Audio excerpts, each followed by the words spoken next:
Assalamualaikum warahmatullahi wabarakatuh. Wadia balad limana wae ayana.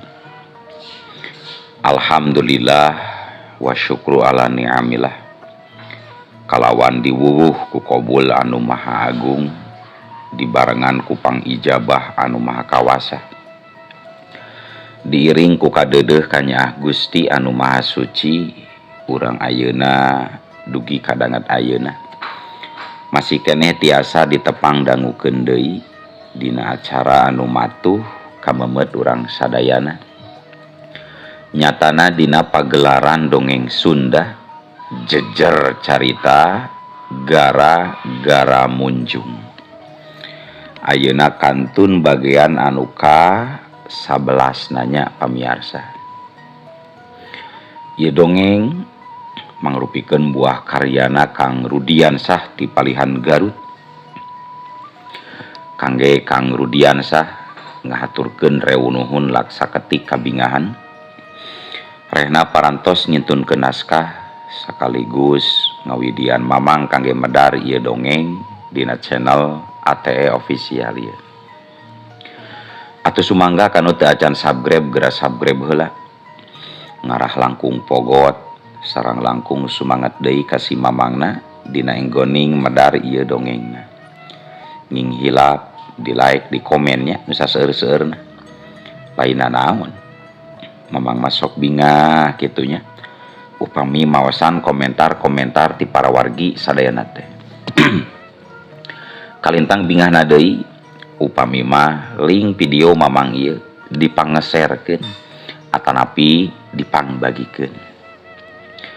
Atuh ngarah teh nyangkolong tingkana waktos sumangga. Ayeuna mah urang lajengkeun deui dongeng gara-gara munjung bagian anu ka-11. Kumaha salajengna sor cikopina, betot simutna, pagan heula tali kolorna, bisi morosot, merezel, morozol, uzel-uzelan di tengah jalan. Tumpak dong dong tes.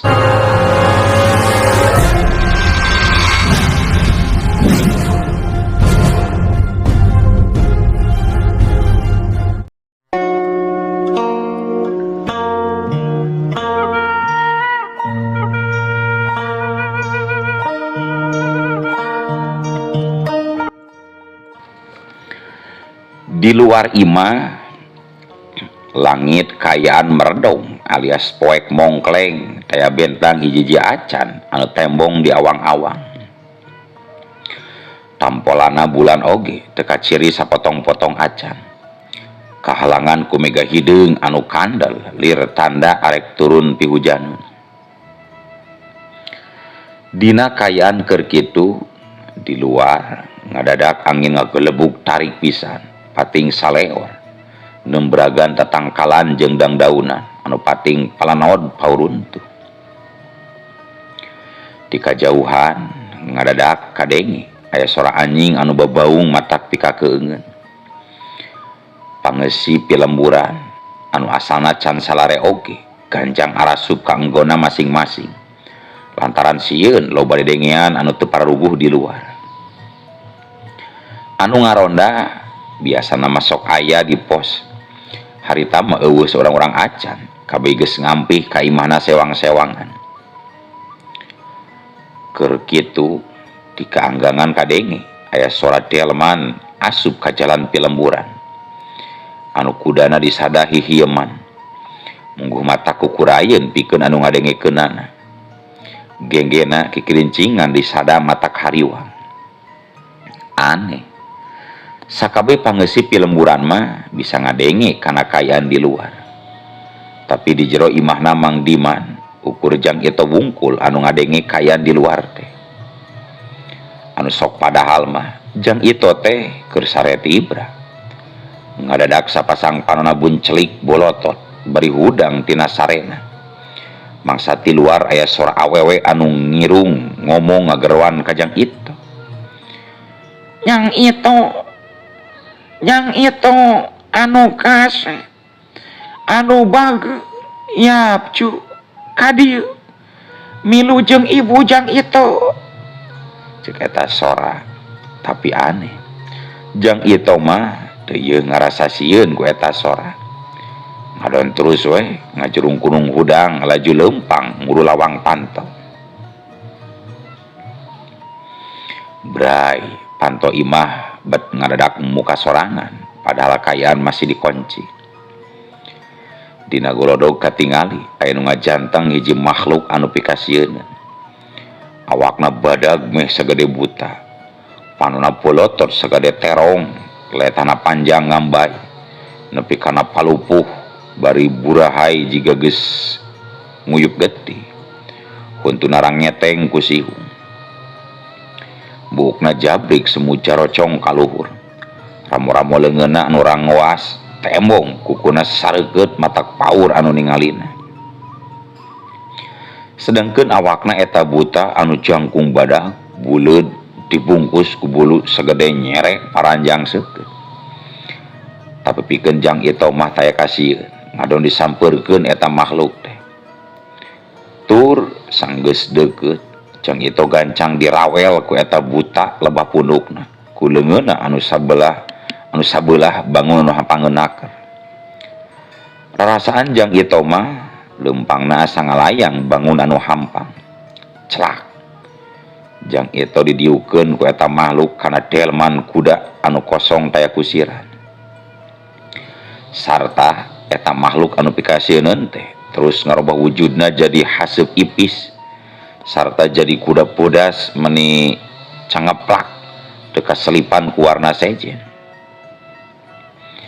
Dibarengan ku angin anu tambah ngaguruh bae tur dipirig ku sora anjing anu bebaung ti kajauhan. Eta delman teh langsung ngabelesat ninggalkeun imahna Kang Diman anu pantona terus nutup deui sorangan.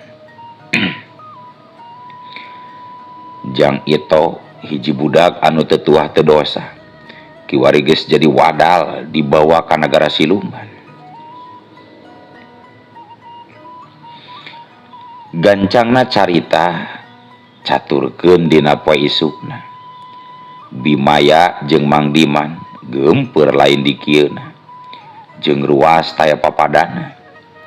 Nyi Salamah milu rawah riwih ceurik lantaran jang itu kapanggih geus jeger ngajegjer di kamarna bari sapasang panonna bolotot teu ngiceup-ngiceup. Tadina mah arek dihudangkeun sina bebersih terus dahar isuk memuluk memeh di sakola. Beungeutna sepapias selir umpama teh getihan. Bibirna geunteul jeung calangap, awakna oyag kabeh nalika digeuyah-geuyah. Tina irung geus euwah-awahan, dadana geus teu kakategan deui. Tandaning jang itu memang geus maot harita teh. Jerit, jerit. Indungna jang itu nya Bimaya jejeritan menit tarik. Kadenge ku tetangga-tetanggana di eta lembur anu dareukeut. Atuh dina waktu sakedeung oge tetangga-tetangga Bimaya geus rabul daratang meh kabeh. Ngaliwud di buruan kolot budak awewe lalaki. Malah diantarana aya nu terus arasup ka jero imah. Oge aya nu ronghok di lawang panto lantaran sarua panasaran hayang apal kana kajadian anu sabenerna. Barang ditingali di tengah imah aya nu ngacepat duaan. Nu hiji jang itu awakna kayaan jegjeur. Nu hiji deui Bimaya indungna dina kayaan keur kapiuhan teu inget di bumi alam. Digolerkeun dina luhur amparan sama. Pupuh lembur di antara anu asup ka jero imah teh kadenge tumanya ka Mang Diman. Ya Allah, ya Robi. Kunaon eta budak jeung si Ece teh Mang Diman? Bu ambe kunaon? Tanya pupuh lembur. Sedangkan warga nu tiluan ngadon pating parloho bari mencerong kanu ngajepat. Kipuhu anak kuring teh maot jigana mah. Indungna laju kapiuhan saking kuruas kipuhu. Mang Diman ngajawab bari dumadeuda sorana rasa kasedihna minuhan jeroeun dada. Inna lillahi wa inna ilaihi raji'un.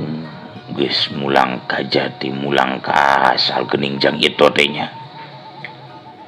Pupuh lembur jeung warga nu tiluan meh barang nyarebut innalillahi.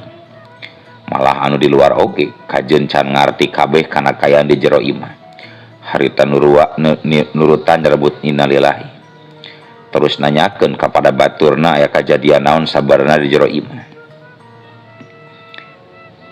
Pupuh lembur milu sedih hatena jeung baluas tunggara. Ras inget deui yen Mang Diman teh tere hajat mulung mantu.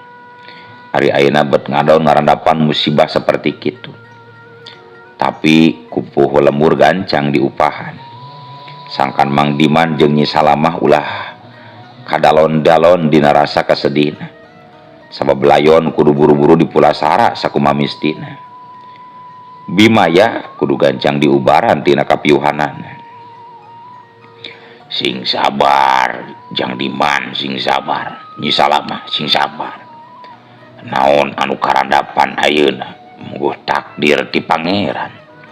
Geus jadi titis tulis ti ajal kulak canggem ti pangeranana. Maut najang itu memang geus jadi patokanana ku jalan kieu. Teu kudu hayo we diceungceurikan. Angguran mah salah seorang diantara kudu aya nu teger. Mang Diman pangpang nama anu jadi bapana salaku tulang tonggong keluarga dina rumah tangga. Wayahna sing kuat dina nyang hareupan ieu coba ieu nyimaya gancang urang ubaran dina kapiuhanana karunya diantepen kitu bae Majang Diman. Cepupuh lembur ngupahan. Renghap Mang Dirman rumenghap terus ngawalon. Puguh ge asa disamber heulang kipuh. Budak sajag-jag malah dibawa ulin ku kuring teh kamari ka lembur uru berang-berang. Nah ari bieu isuk-isuk bet nyampak jeugjer. Ngarasa aneh kuring teh pupuh. Walon Mang Diman semu ngalimba nyaritana. Nya kuring oge ngarti Jang Diman. Malah kuring oge bisa ngarasakeun kana katunggara Mang Diman kiwari. Saha jelema teu sedih ditinggalkeun maut ku budak bari ngadadak. Ngan wayahna we ayeuna mah Jang Diman kudu teger, kudu kuat. Oge wayahna ayeuna sadiakeun waraga jeung meuli boe katut opieun keur warga anu bakal milu mulasara layon. Mengpeng loba warga anu teu ka mana-mana. Muhun, mangga pupuh, mangga. Mang Diman teu kaleket, gancang nyadiakeun waraga keur mulasara layon. Katut balanja opieun keur nyuguhan warga anu bela ka keluarga anu keur kamusibahan. Geus kitu pupuh lembur terus nyarita kanu tiluan ka tilu warga anu asup ka imah rada tarik. Supaya kadangian oge kuno di luar. Sok kasakabe warga anu aya di dieu. Ulah pating parlohok kitu wae. Gancang geratatan-tatan ngagali kuburanana. Sarta nu sejena tepungan kokolot masjid pikeun nginjem pasaran jeung mimpin nyolatkeun mayit. Kaki Jamli mun aya gancang sina ka jero imah. Pangmarancahankeun ieu cemaya anu keur kapiuhan sangkan gancang sadar deui tina kapiuhanana. Anu meuli boe keun kuring bae. Cepupuh lembur paparentah. Geus kitu mah warga oge teu tara langke.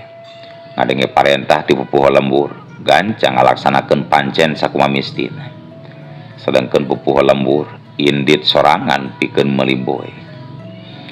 Atuh Bimaya geus dipulihkeun deui kasadaranana harita teh ku Ki Jamli anu kabeneran aya harita teh kadinya. Ngan tetep Bimaya masih selang-seling harita teh lantaran memang kaleleban kudu jadi anak asa ngimpi anakna bakal maot bari ngadadak. Gancangna carita layon geus beres di pulasara sakumaha mistina. Malah nepi ka beres di kurabgeunana. Bimaya berat ngalengkah mangsa arek ninggalkeun kuburan teh. ngan Kumang Diman jeung Kunyi Salamah gancang di beberah serta seterusnya dituyun dibawa balik ka imah. Caturkeun harita para warga nalika baralik ti pamakaman teh di jalan bet ngadon ngarobrol teu pararuku sarta kadengieun ku pueuh lembur anu kabeneran aya saabringan dina lumampah mulang ka imahna masing-masing. Geus tong sok ka mana karep ari ngobrol teh kawas lain kolot bae ngewa sasangkaan anu teu puguh goreng sangka ka batur ieu ulah kitu jang itu teh maot sabab geus waktuna maot aranjeun kudu ingat yen hirup teh katungkul ku pati ajal sahanu nyaho teu kolot teu budak teu nu jag-jag belejag teu nu gering ripuh heula nya waktuna maot mah sahanu bisa ngahalanganana matak lebah dieu urang teh kudu sadar yen ieu kajadian teh sing jadi enteung keur anu harirup keneh teu geuning umur mah sahanu nyaho ayeuna anu harirup keneh kudu boga pamilihan hirup teh arek milampah bener atawa arek tetep milampah salah dina harti mun urang hirup milampah bener tangtu amal hade bakal nulungan urang jaga di akhirat atuh anu milampah salah dina hirupna prak geura tarobah sacan urang dijemput ku malakal maut tur disiksa di akhirat jaga kulantaran amal kalakuan goreng urang. Ayeuna jang itu maut budak keneh bari ngadadak kitu ieu teh panggeuing keur urang sabenerna mah supaya ulah betah teuing di dunya tur poho ka pangbalikan. Ayeuna aranjeun ngaromong kitu teu make pikiran anu asak eta teh fitnah goreng sangka pajarkeun jang itu maut aya nu ngawadalkeun manya urang rek nuduh ka indung bapana atawa ka sapangeussi lembur anu teu kabejakeun sahanu munjung di lembur kade eta sangkaan mun nyalahan taya buktina bisa-bisa jadi nambahan dosa keur urang nalur jadi fitnah. Kabeh warga anu rumasa nyarita pajarkeun jang itu diwadalkeun maotna harita terus ngareluk tungkul teu wanian deui ngomong maranehna oge rumasa salah geus kabablasan teuing dina cacarita cag tunda kayaan di pelemburan caturkeun jang ito anu dibawa ku siluman teh harita karek sadar dirina aya di mana keur numpak delman nyorang tempat anu asing anu can kungsi ka ambah sanggalna ku dirina reg delman teh eureun hareupeun panto gerbang karaton anu dijaga ku dua buta sedengkeun jang itu langsung harita teh ceurik sasambat ka indung bapana nalika teh kanyahoan aya nu nyampeurkeun makhluk anu pikasieun jeung sadar kana kayaan. Ma apa tulungan itu ma itu aya nu mawa ma jang itu anu keur sasambat ka indung bapana digiriwil pundukna ditangtungkeun di handap jang itu syukuran napak kana amparan haseup ipis manehna oge heran kunaon bet jadi aya di dinya jang itu bener-bener teu bisa kukumaha nalika dia dibawa ka jero karaton dijagrageun ka Nyi Blorong anak ratu laut kidul anu kejem telenges tindakanana teu nurun sifat hade ti indungna anu katelah Nyiroro Kidul. Nyi Blorong kadenge seuri nyikikik bari nyarita ditujukeun ka nu mawajang itu. Oh, jadi eta budak tumbal teh tumbal singa barong. Eta budak tumbal teh singa barong.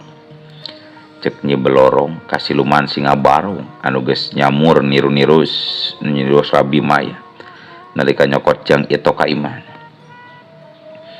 Sumuhun kaulanun Gusti Ratu. Siluman singa barong ngawalon pondok. Ayeuna eta budak tumbal teh gancang bawa ka jero kamar khusus hiji jeung budak-budak anu sejena batur mun geus kumpul kabeh aya 100 budak ku urang-urang sihir dijadikeun tuyul.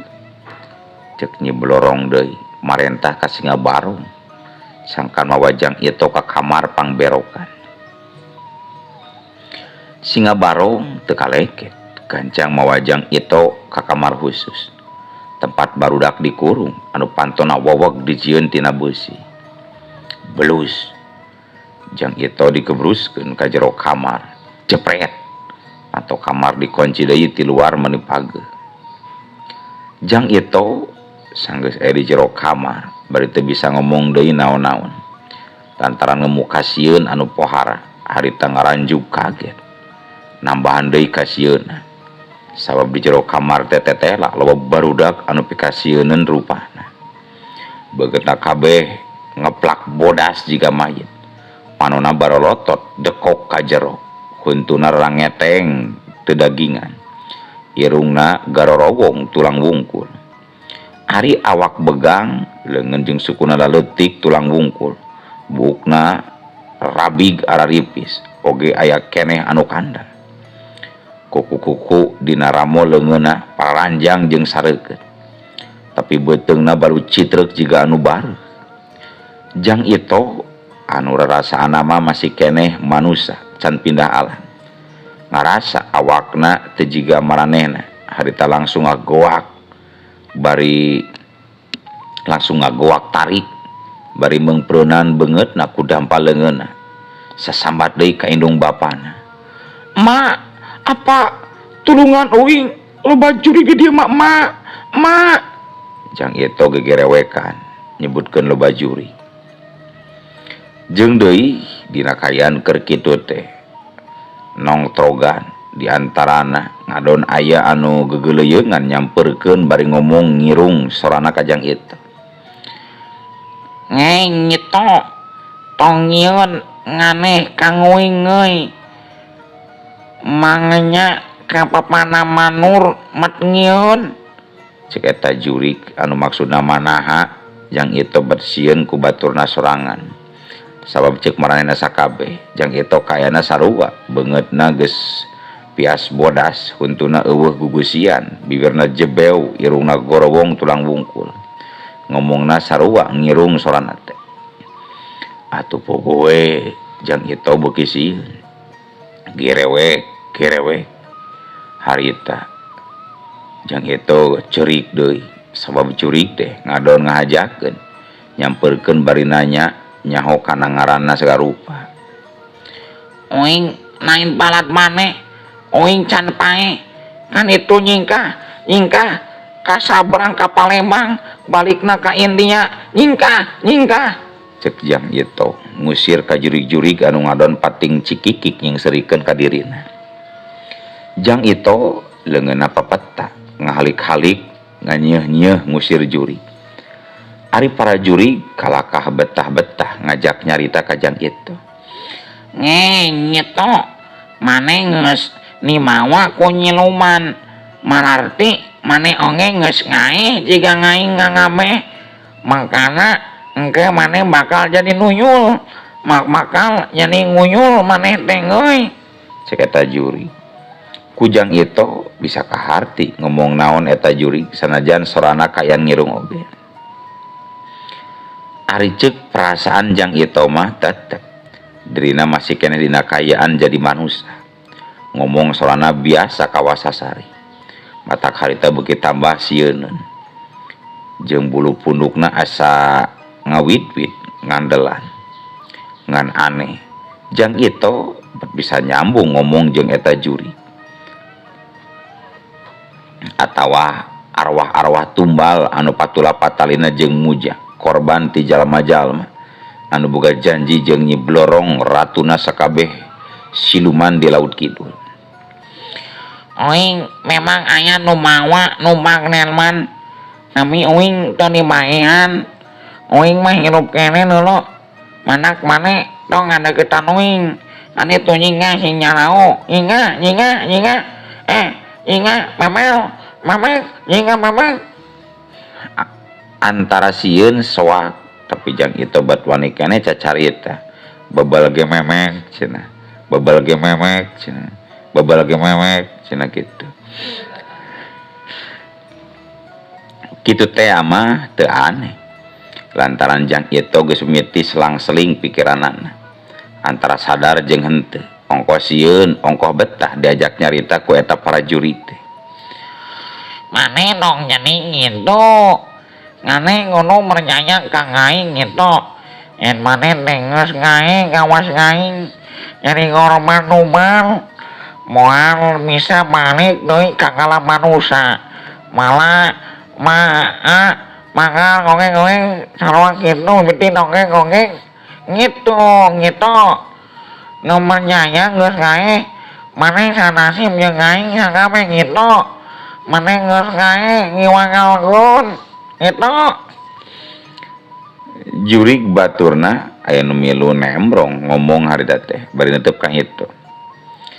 Misi mana ngeumeur nyaya kana ngomongan matur nguing nyok mana ngaca ke langit nyaho ngumaha kayaan mana kayuna dulu hok ngaca Eta jurig nuduhkeun jang itu kana kaca gede anu pasagi anu naplok dina bata dingding kita ngaca. Jang itu teu kaleket gancang cengkat nangtung bari lempang tapi lempang teh bet asa ngapung. Jang itu lempang muru kaca lantaran panasaran oge cek pikirna kumaha kayaan dirina ayeuna. Nah atuh nalika jang itu ngeunteung gebeg maena ngagebeg barang sidik katingali wujud awak katut rupa beungeut teteh geus robah jadi pikasieun sarua jeung anu sejen anu araya di dinya. Nguing jadi Juli Rasa anjang itu tetep sorana jiga manusia padahal mah sorana sarua ngirung. Sadar kana kayaan jang itu ujug-ujug ngabarakatak seuri jiga nu ngadadak siwa atuh anu sajena oge milu seuri sabab akhirna mah jang itu sadar kana kayaan sarta jadi balad anyar maranehna sakabeh. Kitu kayaan jang itu ayeuna anu geus jadi korban tumbal manehna moal bisa balik deui ka alam manusia jadi arwah panasaran di negara siluman lantaran aya nu nyebakeun. Jang itu geus jadi urang ditu hese mun kudu ditulungan teh lantaran cek hitungan jang itu mah can kungsi sapepoe acan cicing di karaton nyi blorong teh tapi hitungan di alam manusia geus 7 peuting jang itu maot teh sedengkeun geus di laki tu mah jang itu geus moal bisa ditulungan deui.